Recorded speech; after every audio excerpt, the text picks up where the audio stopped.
Bonjour à toutes et à tous, je suis ravie de vous retrouver pour cette nouvelle vidéo. Alors j'avais prévu un autre sujet pour cette vidéo de quinzaine et en fin de compte je me suis ravisée. Pour ceux qui m'ont suivi cette semaine sur mes stories Facebook, vous avez vu que j'ai fait une petite story, un petit post sur le lâcher prise. Et en définitive, cette idée m'a trotté dans la tête et je me suis dit ce matin, on va aborder ensemble le lâcher prise. Allez, c'est parti, on embarque. Alors, le lâcher prise. Dans l'époque actuelle, ça nous est quand même pas mal demandé de savoir lâcher prise. On va y revenir, qu'est-ce que cela signifie. En tout cas, moi, je vais vous donner mon point de vue, comment je ressens cette notion de lâcher prise, comment éventuellement je la travaille, ou en tout cas, j'essaie d'être au maximum dans ce lâcher prise. D'abord, je vais rassurer tout le monde, on est rarement à 100% dans tel ou tel état. Que ce soit la paix intérieure, quand j'en avais parlé, on est en recherche d'équanimité, donc d'équilibre intérieur, mais on passe par des phases où ça bouillonne et d'autres phases où c'est beaucoup plus calme. Et globalement, en fait, quand on fait la somme, on est dans cet état de paix intérieure. Et dans le lâcher-prise, c'est pareil.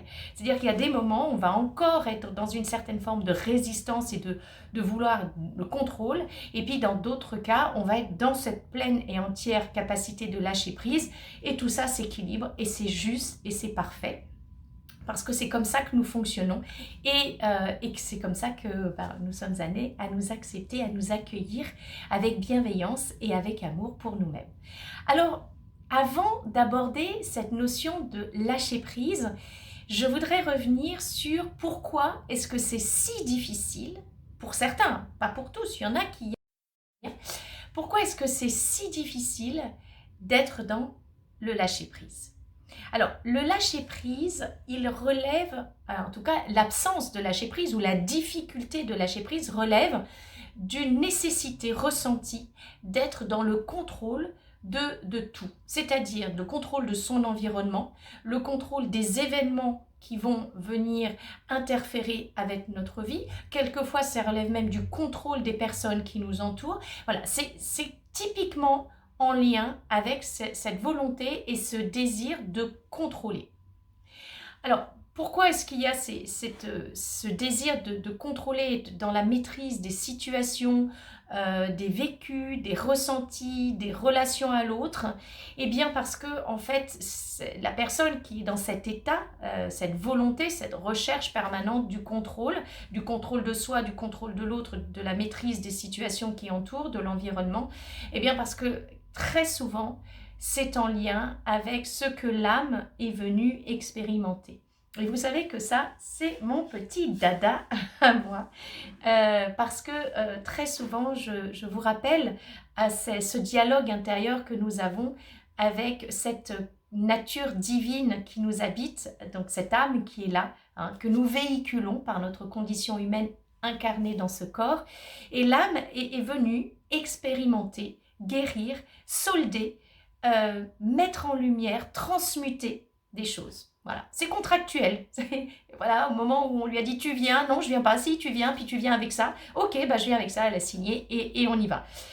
Et là, lorsque il y a ce masque qui est porté, le masque c'est pas facial, quoique il y a des modifications physiques et physiologiques qui peuvent intervenir, eh bien ce masque c'est une façade que l'ego va mettre en place pour quelque part protéger l'âme, puisque l'ego, vous savez que ce mental ego qui est le plus grand menteur qu'il soit, ne le fait pas par méchanceté entre guillemets, et encore si on pouvait appliquer ce terme bien évidemment à quelque chose de bien plus subtil que cela, mais pour nous protéger, c'est en mode défense, c'est quelque chose qui relève de l'instinct de survie.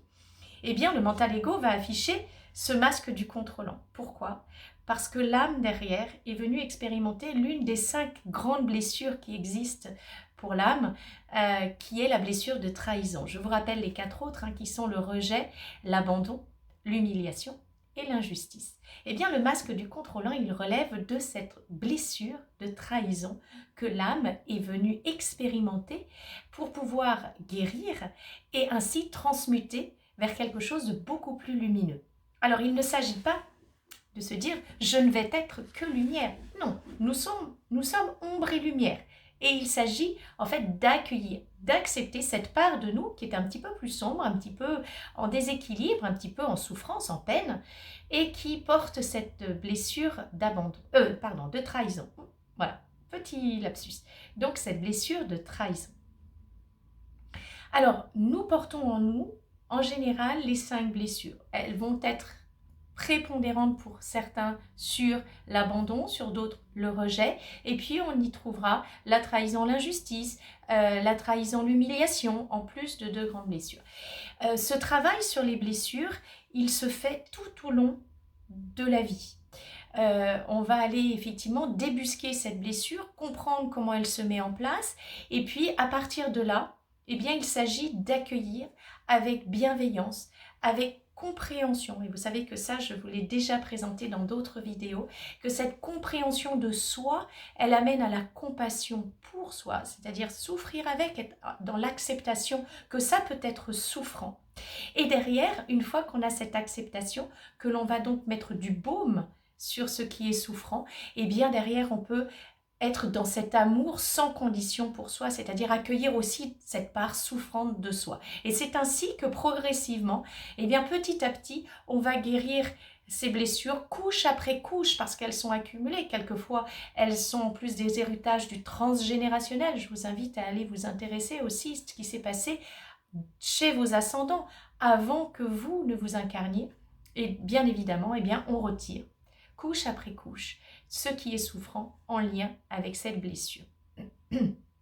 Alors, si vous voulez en savoir plus sur les 5 grandes blessures de l'âme, je vous invite à lire l'ouvrage de Lise Bourbeau qui s'appelle « Ces 5 blessures qui vous empêchent d'être vous-même ». Elle fait une description extrêmement précise de chacune des blessures, des masques qui accompagnent ces blessures, c'est-à-dire que met le mental ego en place pour protéger quelque part et pour faire façade pour que cette blessure ne soit pas trop souffrante. Et donc vous y trouverez tous les éléments sur la blessure de trahison et sur le masque du contrôlant. Voilà, c'était en introduction parce que ça me semblait important pour que derrière vous compreniez que oui, il y a lâcher prise, mais que en fin de compte, si on ne va pas chercher la raison pour laquelle il y a difficulté à lâcher prise, eh bien c'est quasiment, ça relève de la mission Rambo, quoi, pour accéder à ce lâcher prise. Alors, pour vous présenter ma vision du lâcher prise, comment est-ce que moi j'essaie dans cette équanimité entre de temps en temps encore ce désir de me raccrocher à quelque chose que je contrôle parce que ça rassure aussi. Ça rassure mon ego mental, mais en fin de compte, ça n'aide pas mon âme à se guérir. Donc, quelque part, ça me limite. Eh bien, je vais repartir, comme je l'avais dit, dans ma petite story Facebook de Marc Aurèle, que j'aime beaucoup. Alors, Marc Aurèle, ça date pas d'hier, hein, bien évidemment, puisque ça date de l'Antiquité. Et donc Marc Aurèle a écrit un petit ouvrage, enfin en tout cas des pensées de Marc Aurèle. Et il y a un petit ouvrage sur les pensées de Marc Aurèle sur le lâcher prise. Je vous invite à vous le procurer. Ça doit faire, je pense, une petite trentaine de pages. Donc c'est vraiment pas très long à lire. Mais ça permet d'accéder à ce lâcher prise qui nous est aujourd'hui si cher dans cette vidéo. Et je vais repartir d'une pensée de Marc Aurèle sur le lâcher prise. Et donc Marc Aurèle disait que la force me soit donnée de supporter ce qui ne peut être changé, que le courage me soit donné de changer ce qui peut l'être, et que la sagesse me soit donnée de faire la différence entre l'un et l'autre. Alors on y va. Que la force me soit donnée de supporter ce qui ne peut être changé. C'est là toute la difficulté, en fait, du lâcher-prise. Et c'est probablement par là que Marc Aurèle souhaite évidemment commencer. Parce que lorsque l'on est dans un masque du contrôlant, c'est-à-dire lorsque l'on veut avoir la pleine maîtrise de tout ce qui peut nous arriver, ou tout ce qui potentiellement en plus pourrait nous arriver, ou éventuellement la trahison des personnes qui nous entourent, que ce soit dans l'entourage professionnel, dans l'entourage relationnel, dans l'entourage amical, voire vis-à-vis de cet autre qui partage notre vie, et bien évidemment, c'est là où c'est compliqué de reconnaître que parfois, nous n'avons pas la main ni sur les situations, ni sur les agissements des autres. Et c'est tout à fait normal, parce que les situations, quelquefois, ne sont pas de notre fait. Donc, nous n'avons pas toujours la possibilité d'agir sur les situations que nous rencontrons et que nous sommes amenés à vivre. Et c'est là où il faut reconnaître cette impossibilité, parce que ça ne nous est pas donné, de pouvoir modifier telle ou telle situation. Pour ce qui est des relations, que la force me soit donnée de supporter ce qui ne peut être changé. Il ne faut pas oublier que nous avons en face de nous ces autres, quel que soit le type de relation, qui eux-mêmes font face à leurs propres blessures et qui portent eux-mêmes leurs propres masques. Et il faut accepter que ces autres vivent et prennent les décisions comme eux, ça leur semble juste. Et comme, non pas comme nous souhaiterions, qu'ils rentrent en résonance et en raisonnement comme nous. Donc il ne s'agit pas de contrôler qui que ce soit ou quoi que ce soit. Et bien garder à l'esprit que cet autre, il est créateur de sa propre vie. Et que donc nous ne pouvons intervenir en aucun cas dans le cours de son existence. Parce que ce qu'il est en train de vivre est juste pour lui à un instant donné. Donc ça, c'est vraiment une première partie dans le lâcher-prise qui est de dire ce sur quoi je ne peux pas agir, eh bien, je vais trouver la force en moi de supporter que ce soit ainsi.